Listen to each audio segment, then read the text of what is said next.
ሳይኖርም ማግባት ክልክል ነው። ትንሽ ሰርቶ ነው ማግባት። ዋናው እምነት ነው፣ ዋናው ፍቅር ነው የሚባል ነገር የለም እንዴ። ስራም ያስፈልጋል። ሞኝናችሁ መሰለኝ። አዳምና ሔዋንን አትመለከትም እንዴ? አዳም እኮ ስንት ድግስ ዞ ነው ያገባ ሔዋን።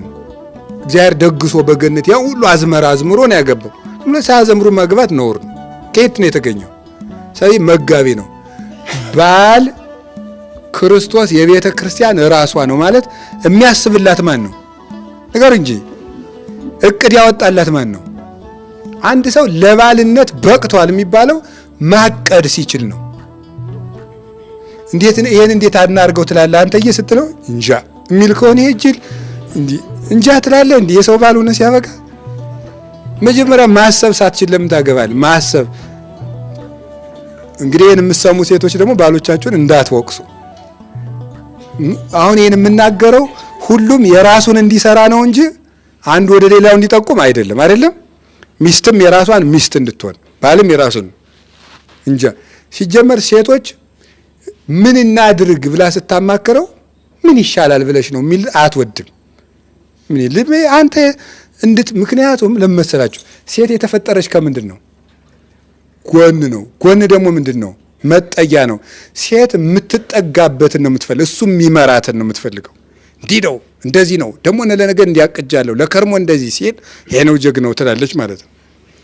ክርስቶስ ለቤተ ክርስቲያን ንድፍ አውጥቶላታል አይደለም እንዴ? አቅዶላታል። ትንቢተ ነቢያትን አቀደላት፣ ወንጌልን አቀደላት፣ የሊቃውንት ትርጓሜ አቅዶ ስርዓት የሰራላት እሱ ነው። ምንድን ነው ዘይሁ መራ ለቤተ ክርስቲያን አይደለ? ዘተቀላላቲ ምዕራፈ ስብሐት ሃይማኖት የምስጋና ማረፊያ ላደረጋት ለቅድስት ቤተ ክርስቲያን ቅን መሪ የሚሰጣት እሱ ነው። ቤተ ክርስቲያንን ስርዓቷን ሰርቶ የሚያስተዳድራት እሱ ነው። ሀጋጊ ህግ የሰራላት እሱ ነው። የሚያስተዳድር ልበሰፊ የሆነ ነገና ዛሬን ትናንትና ዛሬን አገናኝቶ የሚያይ መሆን አለበት። ስለዚህ ባጭሩ ግን ልነግራችሁ የፈለኩት ትዳር ትልቅ ነው። ማን ተገንቶበታል ነው? ክርስቶስና እመቤታችንና ቅዱሳን። ስለዚህ ባለ ትዳሮች ምን ማለት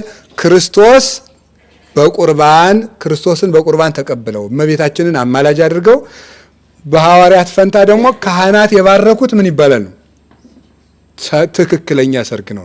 ሐዋርያት ያልጠረጠሩበት ሰርግ አይደለም ማለት ካህናት ያልባረኩት ሰርግ አይደለም ማለት። ቅዳሴ ተቀድሶ ያልተጋቡት ጋብቻ አይባልም። አሁንም ያልቆረባችሁ ቁረቡ። እግዚአብሔር በዓለም ያሉ በትዳር ያሉ ወንድሞቻችን